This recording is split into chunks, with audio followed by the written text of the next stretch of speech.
பொருளோடு புகழைத் தந்து போற்றிடும் வாழ்வைத் தந்து வருங்காலம் அனைத்தும் செல்வம் வரும் காலம் ஆக்கி வைத்து பெருமைகள் வழங்க வேண்டும், பேரருள் கூட்ட வேண்டும்.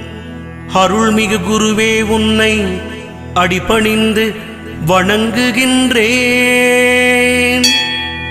வருடம் ஓர் ராசி வீதம் வட்டமாய் சுழன்று வந்தே தருகிற பலனை நாங்கள் தங்கமாய் ஏற்றுக்கொள்வோம்.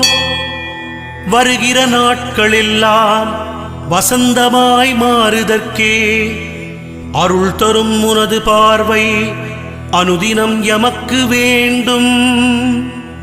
குருவே நீ பார்த்தால் போதும் கோடியாய் நன்மை சேரும்.